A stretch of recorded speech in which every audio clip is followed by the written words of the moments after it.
Guys, welcome to the I Love CVille Show. It's Jerry Miller. It's great to be with you on a Thursday. I checked the weather forecast. It looks like this heat is about to break, and I think we are on the cusp of a gorgeous fall in Charlottesville, Albemarle County, and in Central Virginia. Thank you kindly for joining us on today's program. Ann Mallek, our guest, she has had a long tenure on the Albemarle County Board of Supervisors. We will spotlight her tenure. We will spotlight the trials and tribulations of being a Board of Supervisors here in Central Virginia. We'll discuss her platform, her race against Steve Harvey. She does have some competition in today's 2019 race, which will be decided on November 5th. We're going to talk everything that makes Ann tick. I'm excited to spotlight her as a person first, and then get into the campaign and the issues. If you'd like to relay anything to Ann Mallek, please put it in the comments section. I'm happy to do that. Before we welcome her to the program, why don't we thank some of the fabulous folks that make the program possible. At I Love CVille and at VMV Brands, we're an advertising agency. 11 years of success doing this. Celebrated our 11-year birthday this past May. Two of our favorite clients, Interstate Pest and Service Companies and Scott Wagner Chiropractic and Sports Medicine. But I want to start with Interstate first. The business started in 1969 right here in Charlottesville and Albemarle County with the first generation, Mr. Robert Wells. And Mr. Wells used his personal truck and some sweat equity to build a business. He would go in 1969 to his first customer, service them successfully, and then find the nearest payphone and call his second customer and say, "May I go to your home now?" Today, Interstate Pest and Service Companies has 4 generations of family behind the company, almost 100 employees, and a footprint that's the entire Commonwealth of Virginia. That's some phenomenal entrepreneurial success, stuff that really gets me excited here at I Love CVille and at VMV Brands. Scott Wagner of Scott Wagner Chiropractic and Sports Medicine also gets us excited. Whether it's sports medicine, physical therapy, or chiropractic care, Dr. Wagner is changing people's lives and improving the quality of life of so many citizens and constituents across Charlottesville, Albemarle County, and in Central Virginia. So one of my favorite aspects of what I do professionally is this show. It's a very small aspect of what we do, but it's undoubtedly my favorite because I love human connection. I love spotlighting folks. I love getting to know people in our neighborhood, in our hometown, in our community. So excited to welcome Ann Mallek to the program. Judah Wickhauer, you're our director. If you can go to the studio cam and welcome Ann to the set. First, I'm going to start by saying good afternoon, Ann. Thank you for the invitation. It's wonderful to be here. It's great to have you. We start with the same question with all our guests. We call it the flip book of their life or their birth story.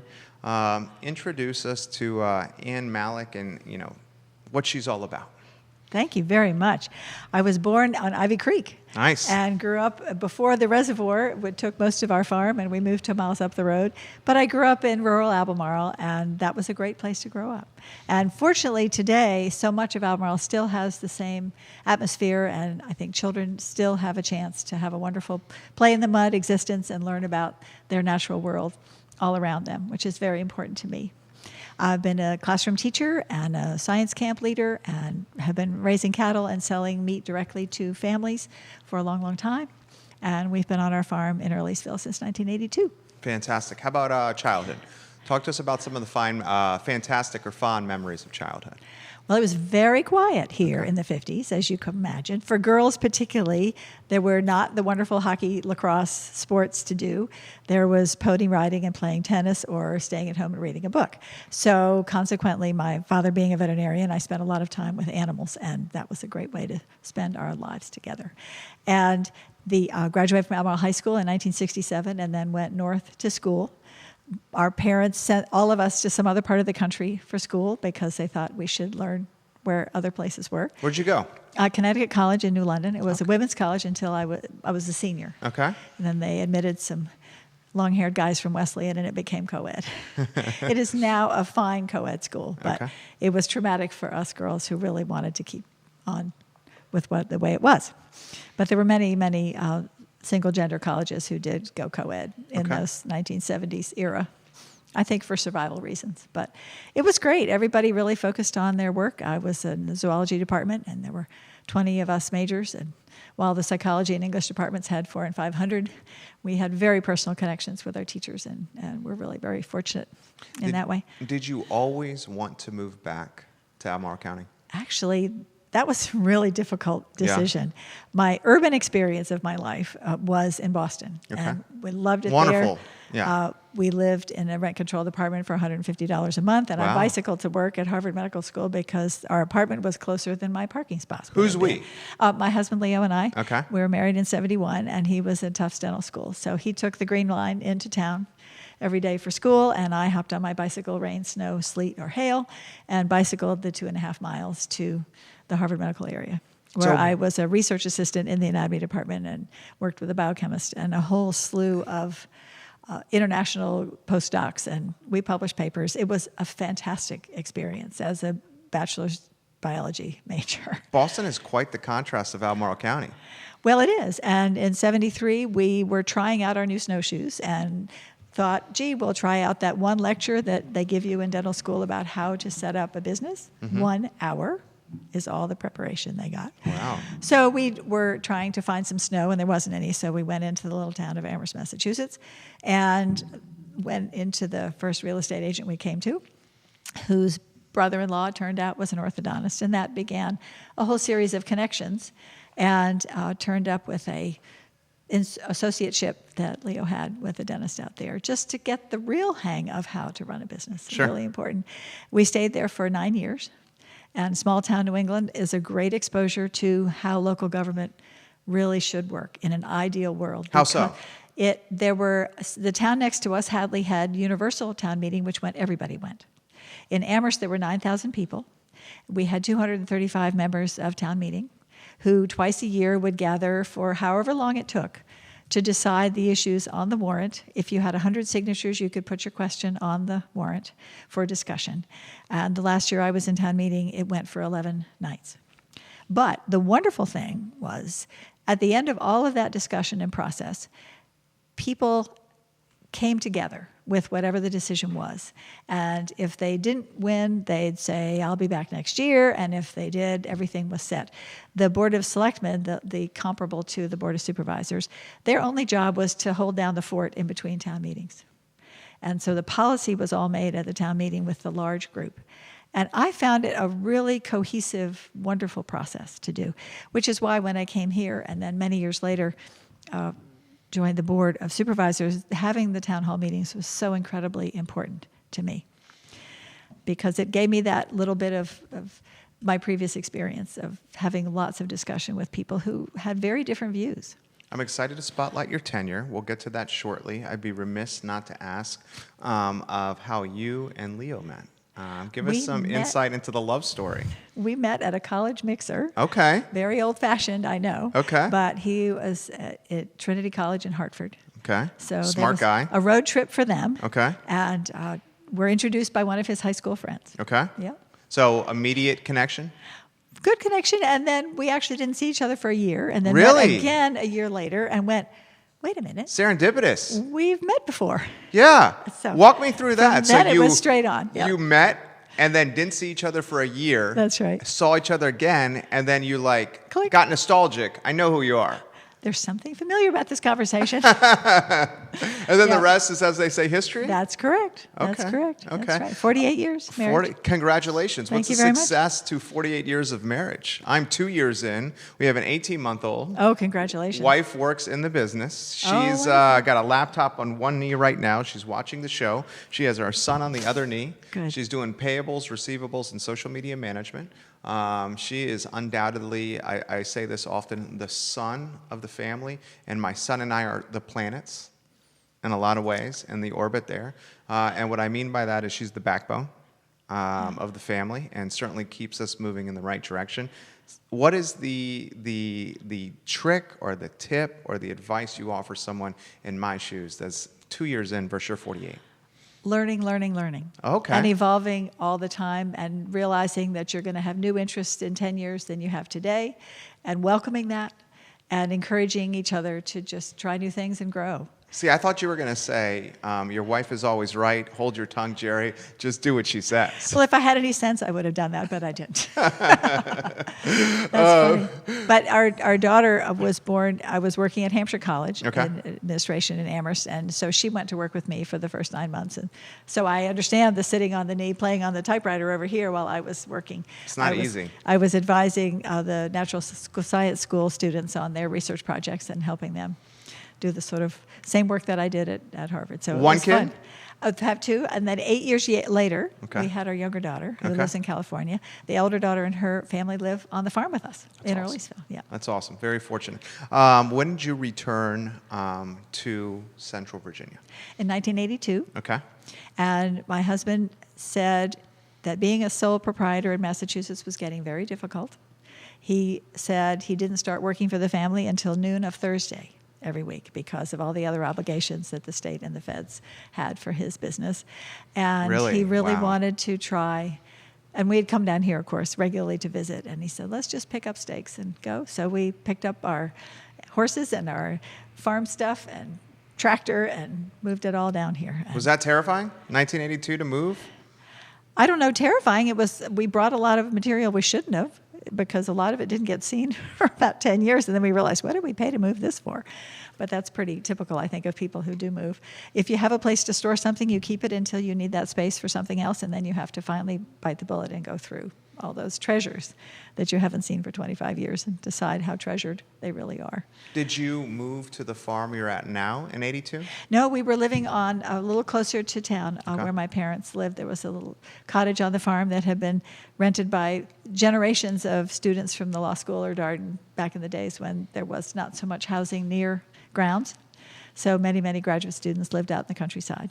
So you know all about accessory dwelling units, well, ADUs. And that little cottage was built in 1880, so it would have been around for a long, long time, and certainly had its issues. And then we did build on another section of the farm 4 miles up the road. I love it. Earlysville's so beautiful. It is pretty. Unfortunately, it was almost the last area to be discovered. So even when we came in 80, ivy was popping, and very high rates and lots of demand there. And our little part of the county was quite sleepy and had lots of older neighborhoods that had been there forever, but not much else going on. So that was good. Guys, give the show a like and a share on any of the streams you're watching. We welcome NBC 29 to the show.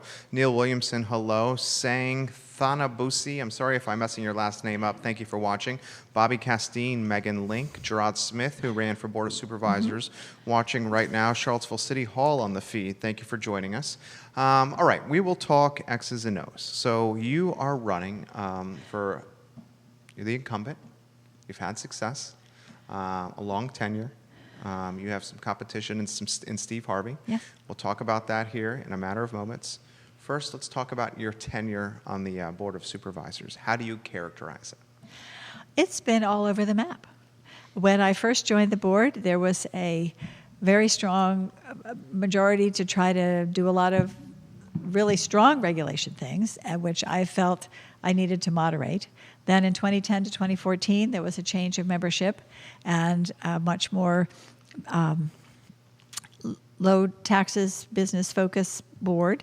We worked very, very well together, even though we may have had different perspectives on many things. There was tremendous honesty, and we really were able to make some progress that I think turned out okay. And then in 2014, many more people came on the board who were stronger on environmental protection. And we have actually had some very moderate but important changes in environmental protection that I'm very proud of. But for example? Well, the enhancing the protection of our waterways and the setbacks. One of the things that was passed in 2012 was to extend all the way across the county the rules that had existed in the western part of the county since 1980 about setbacks, 100 feet setback from streams for buildings to protect the floodways and to not have people's chairs and tables being carried downstream and smashed into their neighbor's house. That was extended to the eastern part of the county at that point, because the responsibility was, and this was by the board from 2010 to 2014, who understood our obligation for our neighbors downstream in Flavanna and others, who have the river, the same water that we do. So that water protection is important. I think there is a I lost my train of thought. Where was I going? Blast. Changes. Ask me your question again. Sure. Some of the examples of what you've done for sustainability in the environment in Albemarle County. Very good. So I think that the water ones are really the most important ones, and air quality ones as well. And also we have had really deliberative, thoughtful process changes to, in many ways, make it much easier for developers to develop because they have a more predictable process to go through, and have greatly reduced the regulations, the forms to fill out, and focused the process much more directly. So we're only asking questions we really need to ask, instead of just questions because they're on the page. So even though this type of work has been fairly invisible to the general public, I think there are developers who would appreciate the fact that it is easier to do business in Albemarle now than it was 5 or 10 years ago. And certainly a topic I'm going to ask you about. You have much more perspective to offer than I do. And one of my favorite aspects of doing this show is every day I have an opportunity to sit next to folks like you and I learn. You know, I've been in this area since 2000, so 19 years. Came here as a very precocious and immature first year at the University of Virginia. You grew up in the area, moved back in 1982. From my 19 years in the community, I've watched how national publications like the USA Today or like the Huffington Post have called Charlottesville and Central Virginia the best place to live in America. And I've watched the positive and negative impact this has had on our community. As a businessman and business owner, whether it's the real estate in this building or the advertising agency, I've watched our company flourish, and I've watched our occupancy rates in this building stay at 100%, because people are flooding this area wanting to be in the community. As a father and husband, I have seen the negative side where you get some, lack of better phrase, folks that live in, say, New York, Long Island, Massachusetts, selling their homes, coming with a pile of money to this area and purchasing real estate because it's 30% less, 40% less, some cases 50% less than the area they grew up in. This drives up assessments, taxes, and it takes away the supply that is otherwise very limited in our community, especially in the city of Charlottesville here. How have you seen, with your vast perspective, this best place to live in America impact our community? And I almost look at Charlottesville and Albemarle County as one and the same.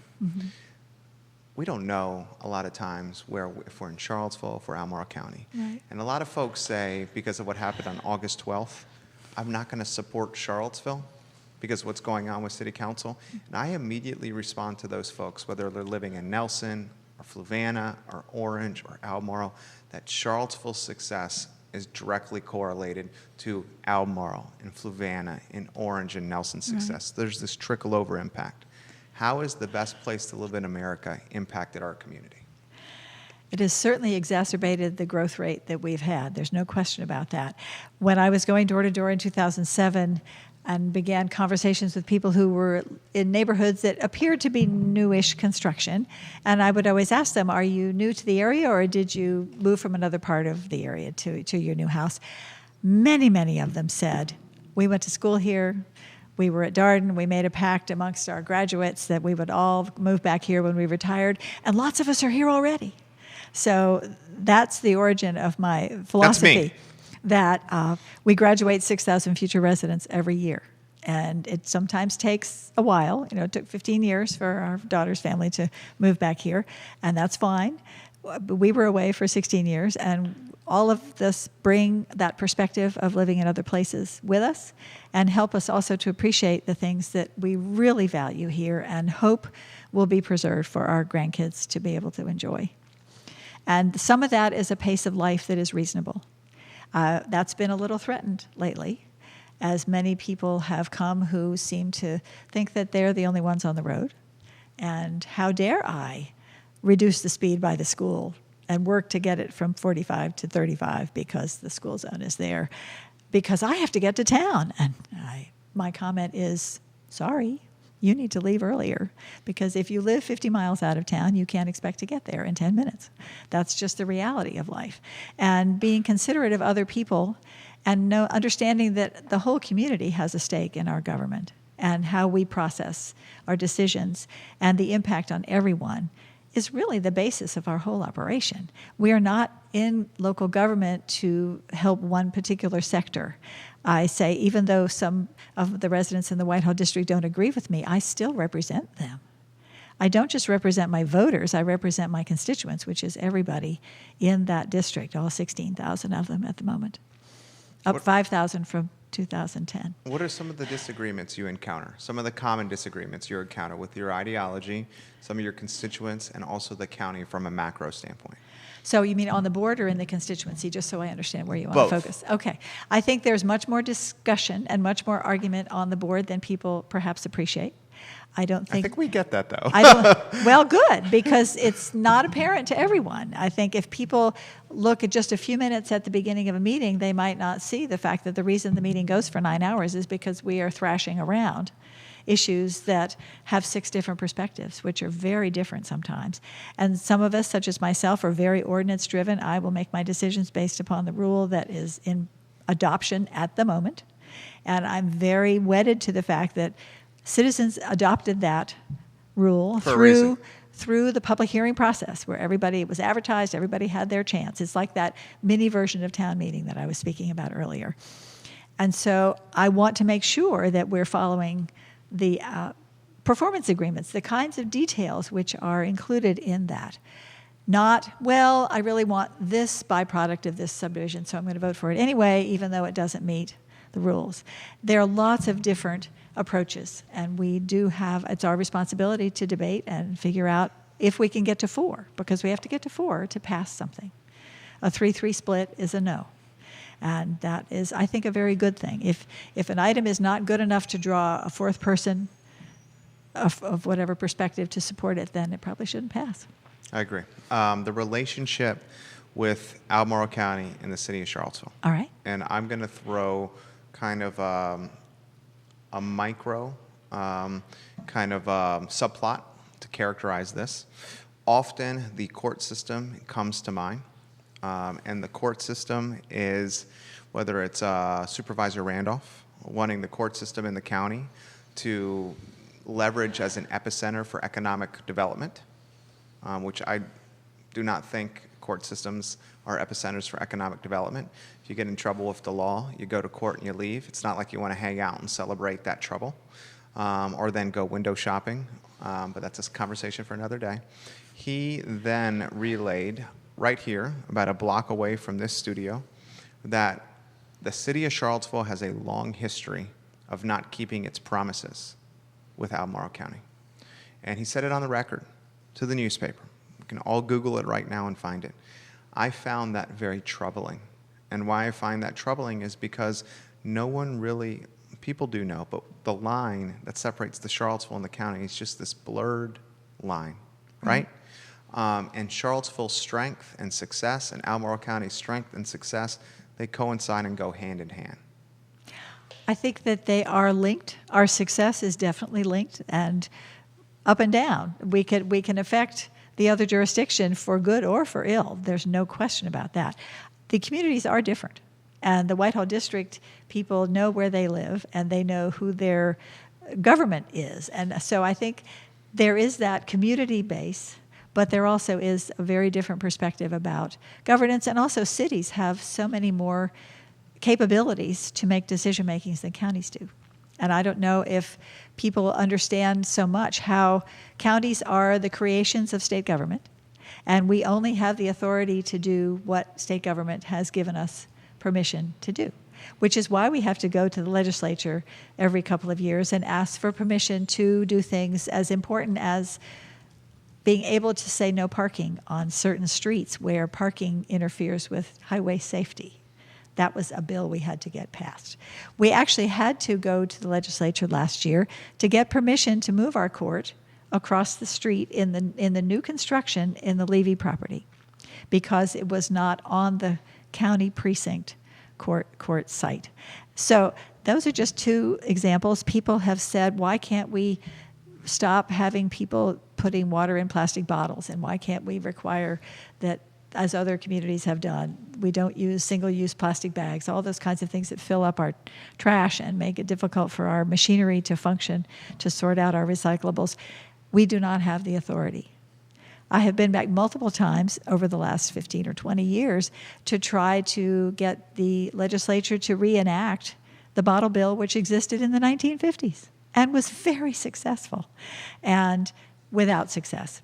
So we have to have tenacity, and we have to understand you don't get everything you want right away, whether it's amongst a group of 6 people on the board who have to work together to get that 4th vote to support, or with the legislature where we have to build consensus in our region and across the state as well to get something passed. Give us some insight, firsthand perspective. 6 board members.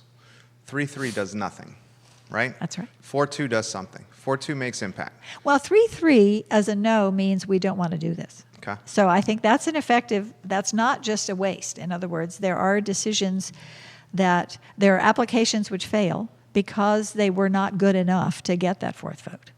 And that's an impactful and a good result in some cases. If it isn't going to qualify because it doesn't meet the ordinance standards and it's not good enough to make an exception, then it should fail.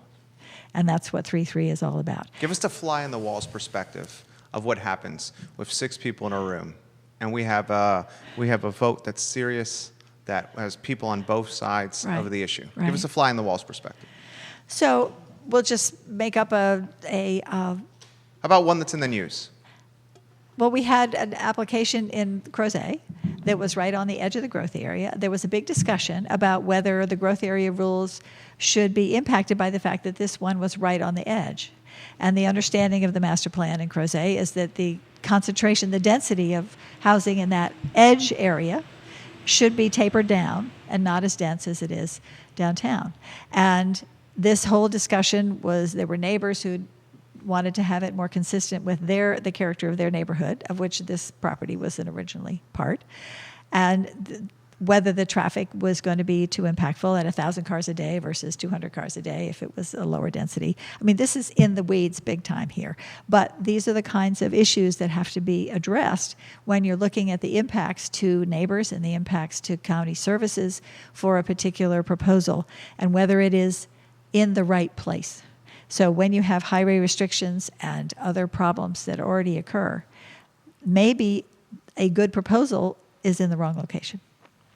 And these are the kinds of things that we argue about a lot. And that was an example of one that died on a 3-3 vote, where 3 people really wanted it, 3 people absolutely were not going to support it, and so it was done. How about some insight into Stoner's project, the Barnes Lumberyard project, Okay. that I'm following very closely. Good.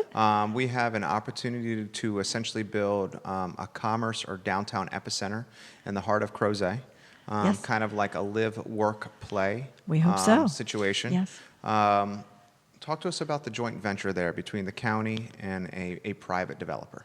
So this is a rezoning application. The old lumberyard was zoned high industry, and the landowner chose not to put it into the downtown Crozet zone when that downtown Crozet zone was created. It's the first form-based code that we've had in Albemarle. It was adopted in 2010.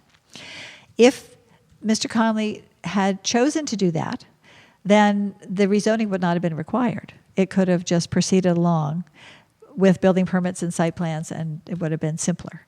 But that was his choice, absolutely, and the community supported whatever he wanted because he was a giant in our community, and his business employed 60 people, and many of them were volunteer firefighters, and when the bell rang, they would jump across the tracks and get on the engine, and off they would go.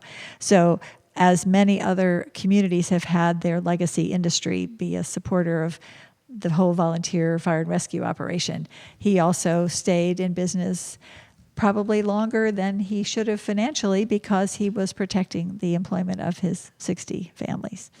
And so when he closed his doors, it was a very sad day, and the property thrashed around for a good long period of time, 5 or 6 years, before this application came forward. So this is a very complicated project because it's right in the middle of the community. Yeah. It is the iconic site for Right. the community. Everybody's heart and soul is invested in this success of this project. The developer was very astute and realized that he would benefit tremendously by lots of conversation. He had charrettes where 150 people would come and talk about what they really want to see there, and built this tremendous mass of local support.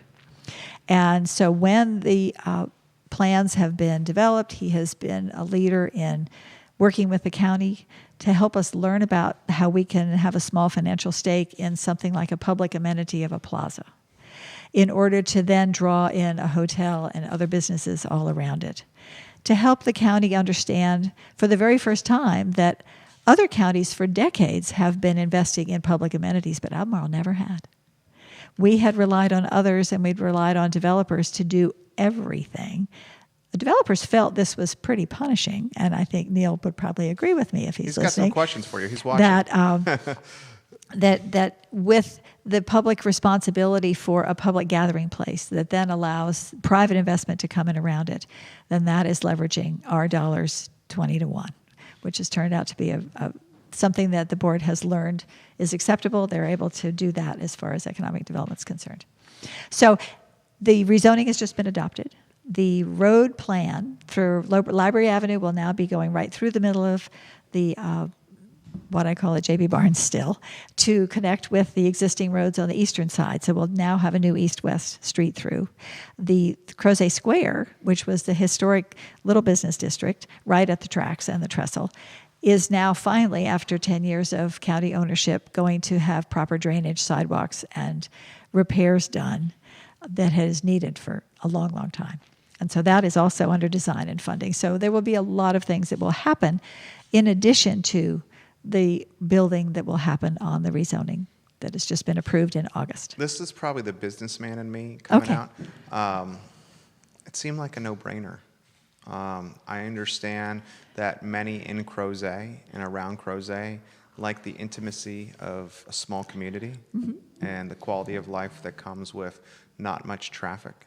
And Too late. Yeah. All right, Crozet, That ship has sailed, I'm sorry to say. Crozet, with the birth of Old Trail, is a completely different community than what it was 25, 30 years ago. And 10 years ago. 10 even. years ago. Yeah. Okay. Why the hesitation?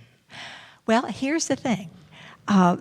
Because of the scope of the project, it had a very commercial, employment-based west end Right. next to the existing commercial, and then a residential at the other end. There was great nervousness amongst the citizenry that the residential would be built and magically the commercial and employment would not. But if the residential is built, that will support the commercial and Right. employment. But they've If you seen build it, a they will come. lot of things Yeah. where the residential comes in and the employment doesn't. So they were very frank with Mr. Stoner, and he said, well, fine, we'll separate it in two halves and we'll concentrate on the most important part first, which is the commercial, and then we'll have the other come as a second phase, and that's fine with him. And I thought, well, that's great because that gets everybody on board. And it, I think, showed respect for their concern. One of the biggest concerns historically has been that the old employment base of Morton Frozen Foods, the inventor of the TV dinner, employed 2,000 people. Sure. Acme Visible Records, a huge industrial plant there along the railroad tracks. Both of those industries on the tracks are now doing other things. We have a wonderful brewery and Star Hill. Music Today, Music Today, employing lots of people, and hopefully it's really 2 years before the Acme property gets done with its remediation for the chemicals that were in the ground. But the citizenry is very supportive of employment. They want many fewer people having to leave and drive downtown to go to work because of all the other problems that creates. Traffic on 64, traffic on 250. Wear and tear on the roads. That's Yeah. right. Yeah. You know, waste of gas, et cetera. Impacting So, of the environment. the more focus that they could push on concentrating on the employment, concentrating on the incubator spaces, places for the engineers who are already in the first floor of the Crozet Library to expand, the hotel for we have another hotel which is in the growth area which is already planned, approved, and ready to go, and we have the tourist zone already established for the whole growth area. So all sorts of things are teed up and almost ready to go. But it is important to get the job section really focused. We're live on 12 Facebook pages here with Ann Mallek. We'll get to her opponent, Steve Harvey, who has just logged in and is now watching the show. We have reporters from the Daily Progress, NBC 29, CBS 19, and the CVille Weekly watching this program right now. I look at Crozet, and I want to compare and contrast it to Scottsville. Scottsville, an intimate, sleepy community that relied on a tire plant, right? This source of employment disappears, and it did disappear overnight. And I love to visit Scottsville, but if you look at Scottsville, you see a community where its employment infrastructure has not evolved. And as a result, many in and around Scottsville have to travel to the epicenter of employment, the city of Charlottesville, to pay their bills, their mortgages, feed their children, et cetera, et cetera, et cetera. I compare and contrast Scottsville to Crozet, and I see a municipality or an area, a community. It's not a town, remember? I see a community that is more mindful of growth, more mindful of employment opportunities, more willing to perhaps take risk, at least some of its citizens. I think a lot of that is tied to phenomenal school system and the fact that folks that are my age, millennials, now I live in Redfields, but folks in my age are choosing to move to the Crozet area, the Ivy area, so their kids can grow up in Henley and Wester and Meriwether Lewis, whatever it may be. Right. I think with a younger mindset in the community, the millennial mindset is much more up for strategic or mindful growth as opposed to keeping things the way they were and not, being unwilling to change. Yeah. Scottsville, Crozet, both in Albemarle County. Right. Anywhere you want to go. Well, I think that it's really perceptive about the welcome that the Crozet residents, the old timers, the Whalen family. I mean, it used to be called Whalen's Crossing. And when the Crozet farmer representatives, then Whalen's Crossing representatives, went to the train company and said, please have a stop here, they were told, yes, we will if you change the name to Crozet, because they were so full of admiration for Claudius Crozet because the tunnel had just opened 20 years earlier. And so that was accomplished. But those same families, the founders of the fire company, the longtime business people, they are still there. And their grandchildren and great-grandchildren are still there. We're very fortunate about that, but they are very welcoming. And it's a special place in that way, and that the Crozet Community Association was founded 35 years ago. Everybody comes, everybody participates if they want to, learns what they want to. There are so many different organizations all focused on the betterment of the community. One of the ones with both retirees and the young millennials and children carrying shovels is the Crozet Trails crew, who has built 7 miles of trails in the last 10 years. And they are eager to do more because they understand that active lifestyle, and many people who are moving into these lovely old neighborhoods where the yards are much smaller, and therefore people are liberated from all that farm work that I do. But they have time to then go and play on the trails and run up in the mountains with John Anderson and his forest running team. These Appalachian Trail things, they do 50 miles on a weekend. So it is something I had nothing to do with creating, but I am very happy to continue to foster it and encourage it. The Crozet community in 1980 made its own community plan. Long before the county began master planning, they realized development was coming because the growth area had just been created. And we clarify one thing about the growth areas, both all the sort of urban ring around the city, as well as Rivanna and Crozet. Rivanna came later, but the original growth areas were created so that services such as water and sewer and school bus transport could be provided in a much less costly manner. There's nothing more costly than running sewer out into the countryside for houses which are spread very far apart. So that was a very conscious decision way back then.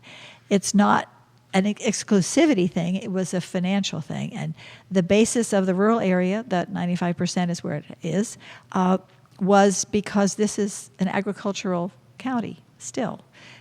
Even though it looks very urban in many, many aspects, there is a very thriving agriculture here. And our agriculture in the county participates in agriculture being the number one industry in the Commonwealth, which we're very proud about. So we need to continue to do our bit for that as well. So that 95% rural was to have no sewer and water. Earlysville used to be a village in the early designations until the leaders at the time of the little community organization contacted the Board of Supervisors and said, so when do we get our sewer and our sidewalks? And they were told never. And so their response was, fine, therefore take off this village designation because we can't have townhouses if you're not going to bring us sewer. Right. So put it back to rural. Fortunately, the board at the time said that would be fine, and they did. And it has been, so Earlysville is now one of the country crossroads, along with Free Union and Whitehall and Advanced Mills and Batesville, other places where the commercial gathering places historically for hundreds of years still are in operation, and people gather at Dave Wine's store or up at the Earlysville Exchange to meet their friends and have coffee, and as well as buy things. We have a lot of questions coming in. Okay, I better we'll stop get to talking. these questions here. One of them is from Gerard Smith. Okay.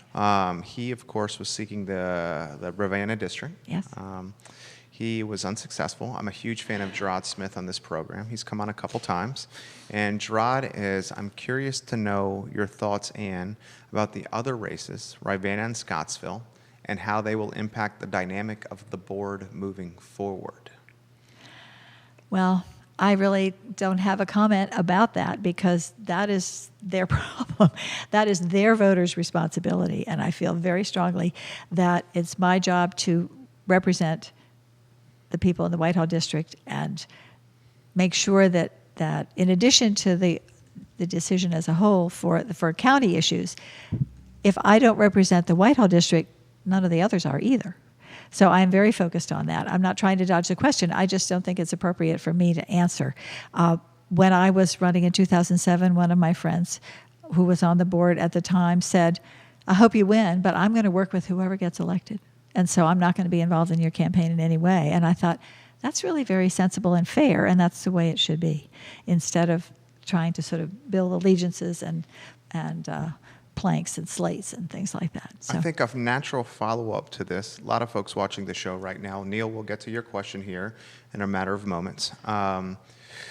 James Watson, welcome to the program. Edgar Green, welcome to the program. I think, and correct me if I'm wrong, in the history of Albemarle County's Board of Supervisors, there has been one, if my memory serves correct, African American ever to hold a spot on the Board of Supervisors. Yes, that's, I think, correct. It lived in the Rio district. Right. Yep. One in the history of the Board of Supervisors. What do you make of that? I don't have an answer for that other than it takes a lot of time. And one of the difficulties with this job is it's very difficult for people of your generation to stop doing your other 80-hour-a-week job in order to do this job.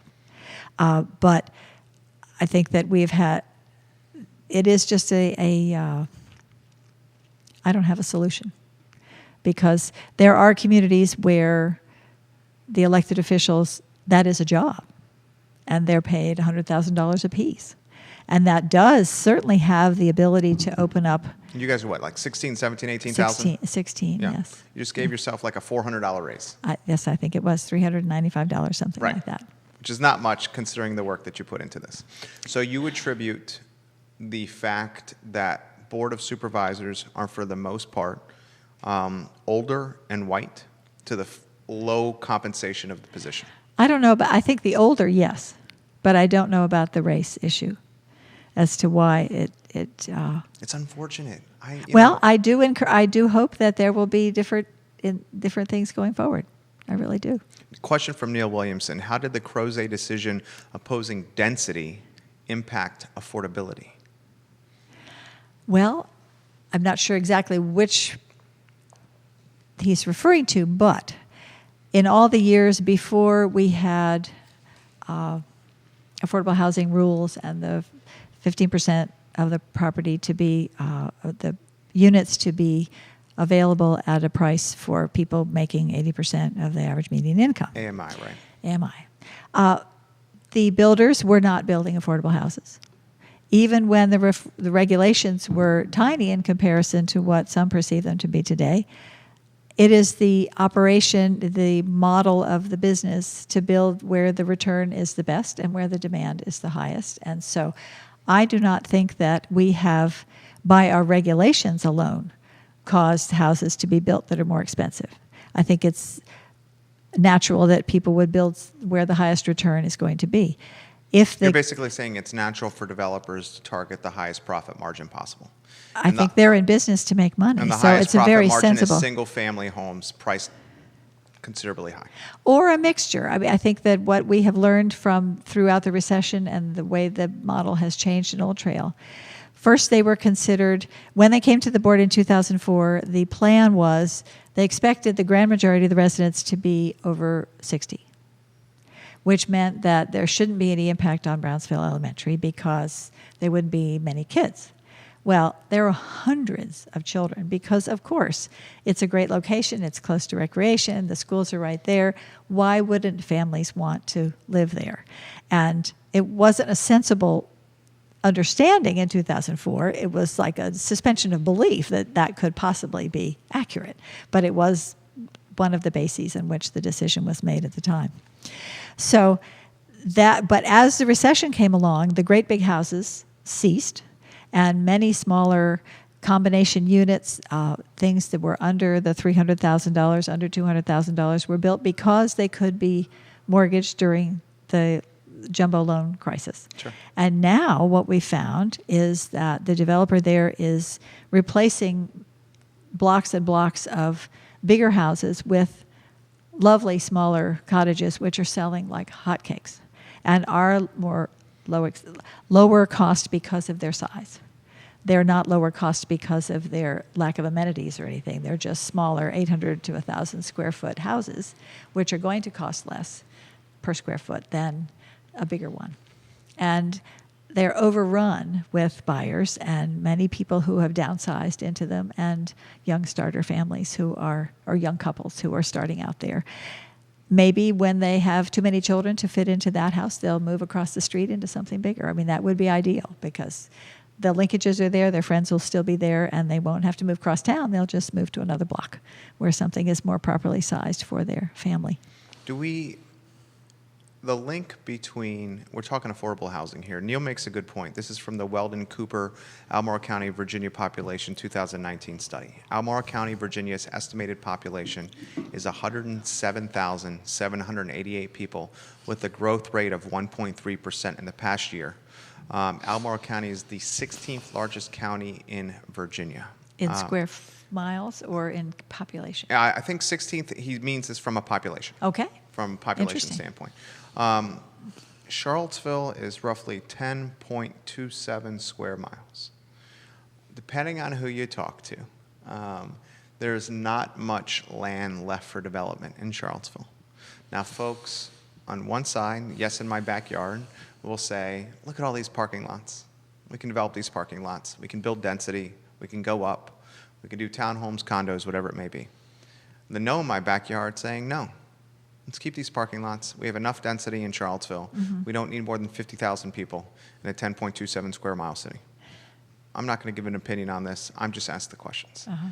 What is Albemarle County's role in supporting, maybe it does not have a role from your standpoint, in helping the city of Charlottesville alleviate its affordable housing crunch? I think what we are doing and can do and should do is to be more responsible for providing housing in our own area ourselves, because we do, if people can't find something in Albemarle, they may move into the city to look for something, but I don't know that they'll have success there. I don't think that's going to happen. I think it's more the drive to your qualify mentality. Well, that's true, and there are many affordable units, but they're way out there and much further out there than they used to be in the country. Right. So we have done some, I think, very effective things to be able to facilitate new construction using partnerships with private industry. And there is a new, Brookdale is a new place on Old Lynchburg Road that is going to have 96 units that are focused at 60% AMI. Right around the corner from where I'm at, All in right. Redfields. All right. But that is the first place in my memory that is totally focused on that income group, which to me was a huge reason to support it. We have Treesdale and Rio, which has a mixture of 40, 60, 80 AMI units there. Also constructed and operated by a company that does not just flip them to somebody else, but they actually operate them themselves, which I think is great. You know who to call when things go badly. Sure. And things get cleaned up much more quickly and fixed and upkept and things if there's a local owner. So I'm very grateful for that. So those kinds of partnerships are going to be very helpful and allow us to step in the way that we can to increase the housing numbers. There are 20% of 196, whatever that is, and 18% of 120, whatever that is. Those are apartments that are under construction right now in Crozet that will be at the 80% AMI level. Those HUD numbers, Stacy Pethia just provided those to me this week. Those rents are astonishingly high for what the federal and state rules are. And I'm thinking back to 1971 when we were living in that apartment in Boston and thinking, how would Rent we control. ever have How would gotten you afford it? a start? Right. And there were plenty of places in the Boston area that were not rent controlled, but because of all the universities there, the old folks were getting driven out. They had already left Cambridge and Somerville and Kenmore Square and places like that. We couldn't afford to live in any of those places anyway because it was way too cool, and the rents were way too high for my salary as a dishwasher and research assistant. So but it has been a really challenging whole project because I haven't figured out a way to solve this. And that's my constant question to everybody who is an expert. I think we have to do many, many different things all at once. Well, I think you've kind of touched on it. If you solve it by increasing the supply of housing in the county with extra supply, it will demand's take the pressure going to be off. met. Yeah, it's going to take the pressure off. But there are, as we know, all across the country, everybody with a sort of old-fashioned moderate salary is having this same problem. The salaries have not kept up with the cost of the housing anywhere. I mean, our younger daughter lives in California. She has said, I have got a great salary and a great job, and I am never buying a house because I'm just not going to spend all that money for some little... She's a millennial. Yes. That's the missing millennial from the home buying market. That's right. And there is just so they focus on other things and, have a little place to live and travel instead or do something fun. I think her mindset will change eventually, but go ahead. Maybe. Yeah. Maybe. But so partnerships with private enterprise, because they have the management skill to do this. We do not have a division of that housing management in the county at all. We actually have a different category under which we operate at the federal and state level. So we cannot unify our operations with the city. That's one thing we learned the first time back when Delegate Toscano got all these study groups together about schools and housing and fire and rescue, and we all met at the Central Library, and we had study committees and lots of reports. But the takeaway from the housing one, which was discussed 8-10 years ago also, is we have to continue separately. We did do the crossings together, and that was as a contract funding for the county to be able to participate for the county residents who were able to live there.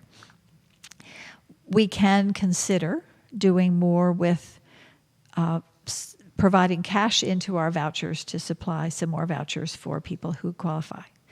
One of the sad things that came along in the sort of 2000 to 2003 range federally was instead of having 485 vouchers which were funded, the dollar amount was capped at a certain point. And as the rents rose, fewer vouchers were able to fit under that dollar cap. And so our voucher numbers from the federal support have actually declined over those years, which exacerbates the problem. Of course. The other interesting or challenge that I have in the Whitehall district that my constituents have made very clear to me is the folks who live in wherever they live. There are many, many small, paid-for, affordable houses now occupied by elders or their descendants. The houses are paid for. The taxes are their biggest concern. Sure.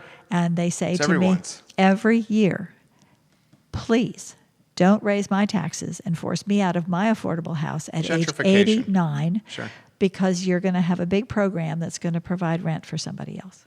It's not possible. It's my Social Security COLA went up $45 and your taxes went up $55. What am I supposed to do with that?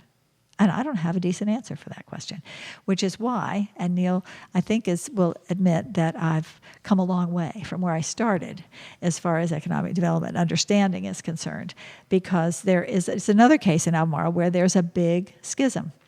There are the people who want to preserve everything as is, and there are people who really want to engender new business opportunities, new job opportunities. And I have decided that we can have it all. We're not giving up environmental protection in order to have business growth. The businesses who really want to come here are ones whose culture is very similar to ours, and they want to come to Albemarle because of our environmental ethic and our pretty scenery and our water and air protections. And they've told me this. We have brought our 50 and 100 employees here because this is where we want our children to grow up. This is the place where we want to live, and so our company is coming with us.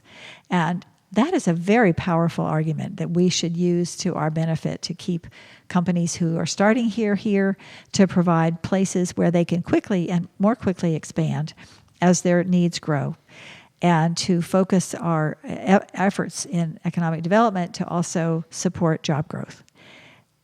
About 2015, the Orange Dot Project, Ridge Schuyler did, and a very personal family-to-family data set. At that time, it was 484 working families in the Whitehall District were in poverty. 800 plus single-family households working and in poverty. Those were statistics I could not look away from, because we have for decades, the leadership up until 2010, said the university will provide our economic development for us. Look at all those great jobs. Look at all those spin-off things. There's place all different tiers. But it wasn't necessarily sustainable living for the grand majority of those jobs. It was great for the PhD folks and the graduate student folks. Right. But there were thousands of other employees who were not making it. That's going to get worse. And so that really was the ring a bell moment for me to realize we had to change dramatically what we were doing. Since 2008, I've been on the workforce board locally, which takes the federal job training money, making sure that their job training programs, making sure that our job training programs are aligned with what businesses locally need. And it's a constant negotiation and trying to lasso businesses to work with us to be able to sell. When Costco came to town, they wanted 300 employees, and they worked with the One Stop to be able to train people to get their staff ready to go in a very short period of time. That was a great success. But there are also many other companies where higher skilled levels, they need higher skill levels, and we can arrange for those training dollars as well. Or people who are employed and want to get more skills so they can get a better job to be able to sustain their family better. These are all programs that our workforce center is working on, and they're very important to me. And I represent local government on the state workforce board, and we're constantly harping on that because that's fighting the bureaucracy at the state level. Sure. To say, get out of the way and send the dollars locally. We have jobs to train for and people to I'm definitely going to have to ask you a question about the Dillon Rule. Why don't we do this? Oh, yes. Okay. Okay. We have, as we close the program, you're doing a great job. We like to pick up the pace and tempo.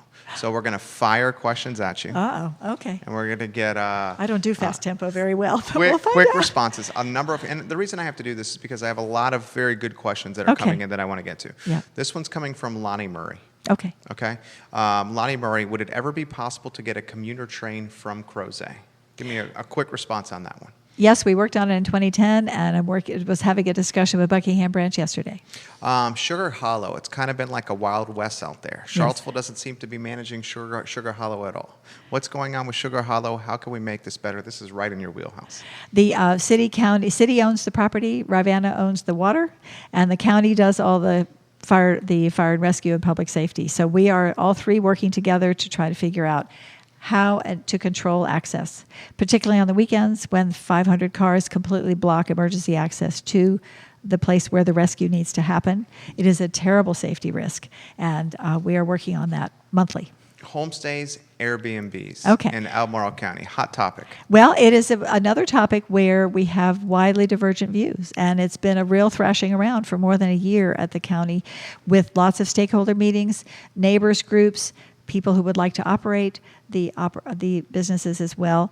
Just at the September meeting, we did adopt our framework for operation, and everyone who has contacted me in the last several years, I've said, hurry on down and get yourself registered so that you are in operation as these rules are being carried forth, so that you are in existence, and then you will have your prior. Many people, unfortunately, did not do that, and now they're having to realize that they may or may not qualify. Most of them will qualify. They just are afraid to come in and talk to people. What is the fear from a long-term perspective of homestays? Well, the fear of the neighbors is what we've actually had happen, which is if there is no, and why the board has voted unanimously actually to require owners to be present or a manager to be present on the property. Sure, yeah. Is that, and it happened in rural neighborhoods in Samuel Miller multiple times, 3 o'clock in the morning, people banging on the neighbors' doors because they don't know where their house is. They're half inebriated. Their cars are parked all over other people's bushes. This can't go on. And this was happening month after month after month, and people just completely lost patience with some of these owners who were not complying at all with reasonable rules. So the state law requires that people, and our county ordinances are compliant, they register their business, that they have safety inspections to make sure that the fire egresses are available, that they live on site a certain amount of time a year. In the rural area, there will be 45 days when people could be totally off. Right. But there are still connections to and other requirements that they would have to do to be able to make sure their customers knew who to call. Imagine waking up in the middle of the night and you don't even know what to do. I have a rental property in Albemarle County, the Villas in Southern Ridge. Right now we have a long-term lease. We would love to have the margin that comes with the Airbnb. But I understand everything that you're saying. We are working, this is part of the slow and deliberative Neil Gorsuch thing, is that in order to not make mistakes and put people at risk, we have been very thoughtful and careful. And things will evolve. But we all need everybody in the game to help that happen. And I'll be meeting in the next week or so with some people in the Crozet area who really want me to understand their perspective better. James Watson wants to know, what is the county doing to help support developers along Route 29, Fashion Square Mall, Seminole Square, Albemarle Square? We look at the vacancy rates at Fashion Square Mall. Let's take that one in particular. It's turning into a ghost town. What is the county going to do to take a corridor that's paramount to the essence of the county? Fashion Square Mall. Let's go with that one. Well, the most important thing the county is doing is setting up a form-based code there to simplify how these properties can more easily be redeveloped. It's what Crozet did with the Crozet downtown zone, and what I mentioned, if the lumberyard had been in, they would have been built by now because it would have simplified all this process. So this planning process is involving the landowners as well as neighborhoods nearby. As it gets going, it will greatly facilitate people's ability to just say, here's my building permit, I know it complies, here are the rules, check the box. That is certainty, which is what developers have said they wanted all along. Not, maybe we'll approve it and maybe not. This is, you're meeting the requirements. They want black and white. Well, they need something better than nothing. Right. And their bankers don't want nothing either. In order to get financing, you need to have some certainty that you can actually deliver what you're borrowing. Because uncertainty in time is the antithesis of business success. That's right. Because cost of goods, labor rates change as time goes by. Well, as we know, Keith Woodard, Water Street, perfect example. And the price of concrete has doubled in 5 years. Right. So, I mean, that is painful when we talk about building a bridge and how that has impacted a bridge that's incredibly well needed. So what is the ideal scenario? And I'm going to keep coming at you. We have about 10 more questions. The ideal scenario, we have 6 media outlets watching. The ideal scenario of Fashion Square Mall, in your opinion? Oh, dreaming? Yeah. I'm allowed to dream here. Yes, you're allowed to dream. I would have a magical investor who would put in a performing arts space, an indoor sports facility, a hotel, perhaps I did say performing arts center already, because we really have a need for a 1,000-seat multi-purpose center for all of our arts people to use, practice in. Maybe a convention center? Well, I love the idea. I mean, I've been pushing for that 300-seat hotel or 300-room hotel that goes with the 40,000 square foot open space. So that is $100 million I don't have in my pocket right now, and the citizens of the Whitehall District would be very unhappy with me if I wanted to spend that all at once. But I do hope that there is an investor there with a bunch of friends who would like to really make this happen. But that is a dream because I don't own that property, and the owners of the property probably have some other view, but I want to be ready with the dream so that if they say, by the way, county, we'd like to know what you would like there, I would be happy to share my idea. What is your plan for putting meters on private wells? None. That has not come up. None? There was a discussion about that during the drought in 2004, but I haven't heard it since. Thoughts on taxes, increasing taxes. We saw taxes increase in the spring. Thoughts on that topic? That's from Alexia. 1.3 cents of the 1.5 of the 1.5 was tax increase that was approved by the referendum for the school improvements. Those were the finishing the plan for the Environmental Sciences Academy at Western, the labs that went with that, and the expansion of the classrooms at Woodbrook, which allowed the children to be aligned and reduce the overcrowding at both Woodbrook and Agner Hurt. So in retrospect, we should have put that 1.3 cents on the tax rate immediately after it had been approved, and then people would have made that direct connection. But that was what that was for. The assessment changes are a whole different side of that equation, and there has been a tremendous improvement in the quality of our assessing. Assessment is something which is completely separate by law from the Board of Supervisors. There's some confusion about that too out there. And people do call me and say, and during the recession, people called me and said, help, my assessment went down.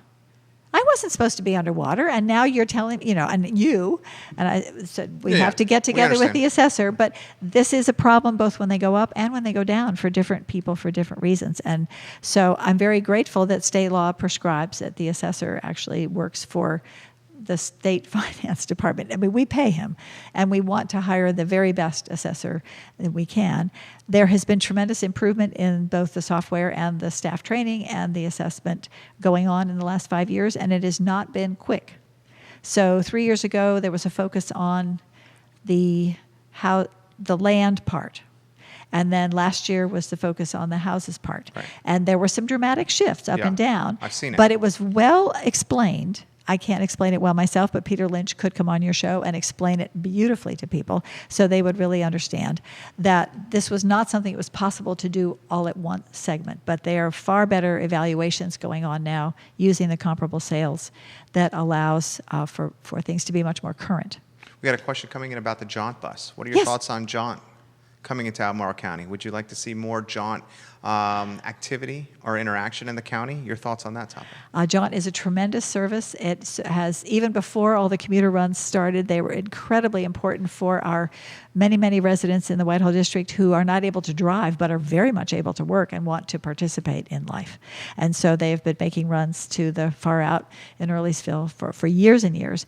Back in 2010, when the prices hit $4 a gallon for fuel, many citizens in the Crozet said, wait a minute, where's our commuter bus? Right. And Jaunt offered, Donna Shaughnessy was the head then, to start a commuter run. I had 30 families all signed up to pay a month at a time ahead to cover, so she wouldn't be sticking out there without anybody she has cash flow coming out. Yeah. And I was not able to get $15,000 out of the Board of Supervisors at the time because they were in hunker down mode to be able to start the process. And the feds would have picked up everything else out of transfer. I'm very grateful that as of last August 8th, we were able to start the Crozet Connect. It's within the first week, it was 2/3 full on every bus, which is they're ecstatic about. They're able to increase the size of the buses as more demand comes. There's been constant interaction with the riders about, can you move this over here or can you stop over there? And the company has just been overwhelmed with the feedback. A few disgruntles of what are you stopping there for? But the fact that make everyone happy. They're excited by the fact that people are so interested in it. And just at the meeting in Crozet on Tuesday, with the Stanton, Augusta MPO and ours, that's the highway money people, they're talking about a commuter bus from that side of the mountain over to Charlottesville that may merge together with what we're doing here, and also the Virginia Breeze, which will be zooming up to Washington through Charlottesville coming forward. Troy Gray would like to know about poultry farming in Albemarle County. Seems like a no-brainer. Your stance on poultry farming, why it's not allowed in the county. There is no rule against poultry farming in the county. Okay. No rule for you there, Troy. There will be there will be stormwater requirements, perhaps if you put up a 10,000 bird chicken house, but there is no rule against poultry farming. I know lots of folks who raise chickens. Your thoughts on the Dillon Rule? What do we need to do with the Dillon Rule and to give our local municipalities more independence? This comes up constantly on this program. The Dillon Rule birthed in Iowa. Iowa has distanced itself from Iowa. Iowa has distanced itself from the Dillon Rule. Yes. It is so antiquated. When this has come up almost annually in meetings with our legislators, especially in the Whitehall District with Delegate Steve Landis, who's about to finish his term, he immediately connects that to the fact that counties are the children of the legislature, and we only get to do what they say, which is the basis of the Dillon Rule. We do not have, where I lived in Massachusetts, we had home rule, which meant the state government was weak. The locality was strong. The people who were closest to the citizens and who could be the quickest thrown out if things didn't go well were the ones who made the decisions. And here it is a more paternalistic, Richmond has all the power. Things. And so their legislature, their body, and they're very brazen about the fact that they think this is just fine. It seems so, okay, again, this is the entrepreneur in me. The locality not having the influence or the independence or the we're going to do this, it seems backwards. Well, it does seem backwards, but and we have many times worked with others, and the Virginia Association of Counties lobbying group has for the last 10 years said we support equalizing taxing authority between cities and counties because cities have more capability to do things than the counties do. The response from many of our local delegates has been, that's fine, we'll just make cities have only the rights that counties have, which is going in the wrong direction. Do you think that, why is Albemarle County such a small percentage of the county footprint being developed? What can be done for more mindful growth across the county to help create more housing supply? This is a tough question because so many of, lack of a better phrase, old school Albemarle County loves the rural aspect of Albemarle County. Right. Probably many of your citizens in Whitehall. And many of my citizens say, where do all these people come from? Right. So it really goes back to that provision of services issue.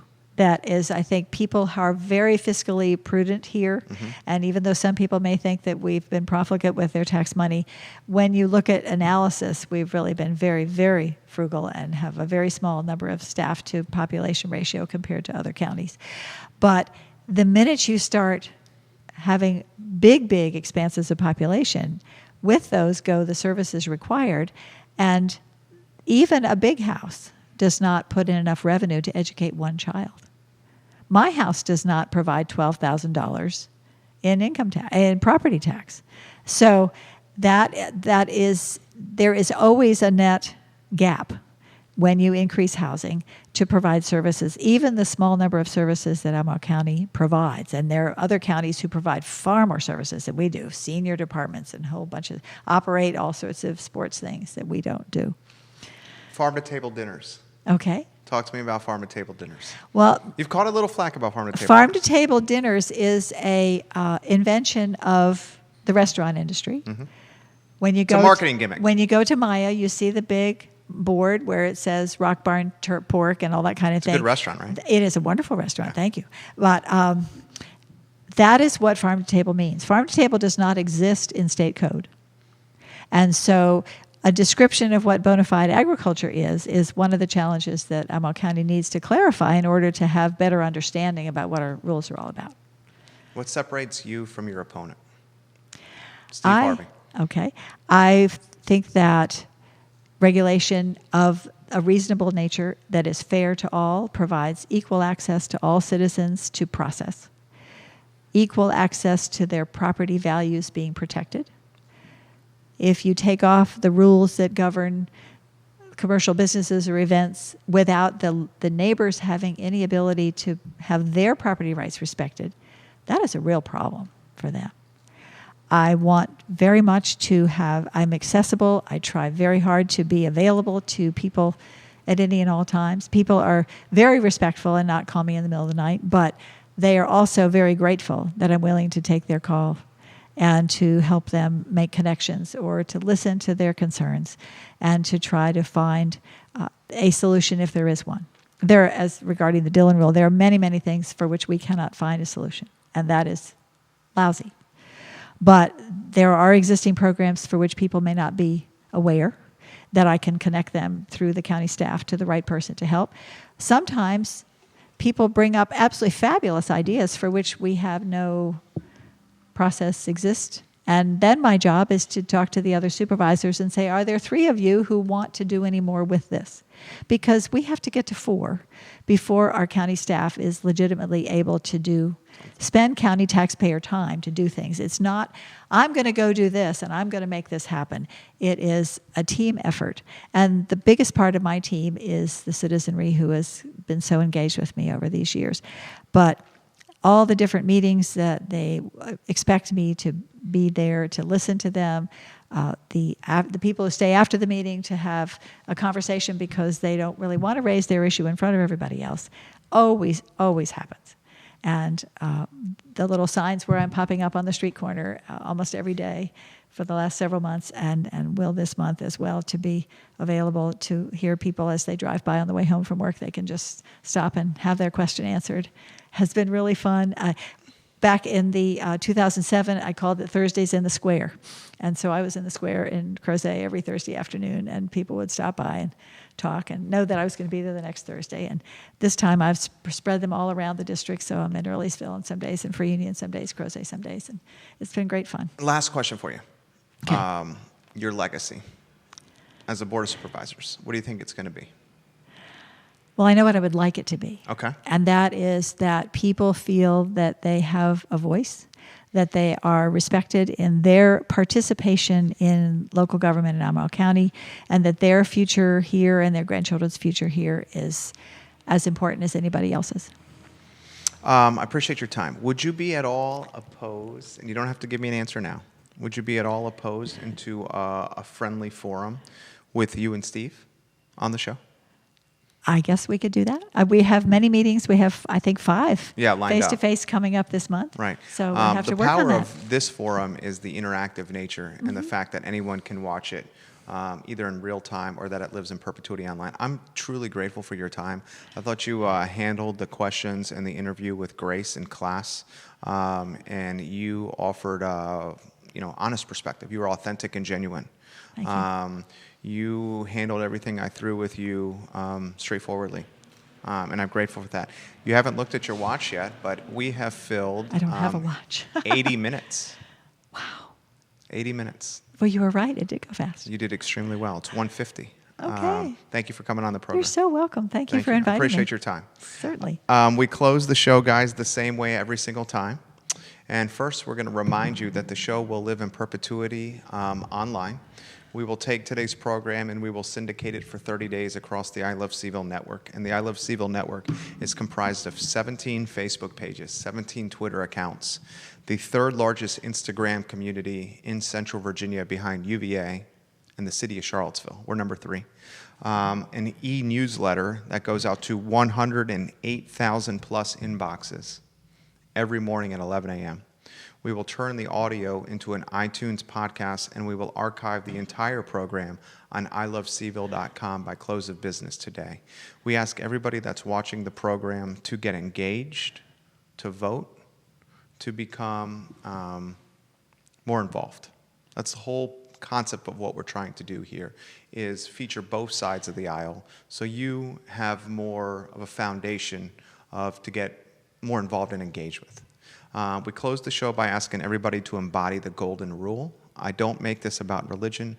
I only make this about treating your fellow men and women that you come across in your life with the same respect that you would like to be treated with yourself. It's the golden rule.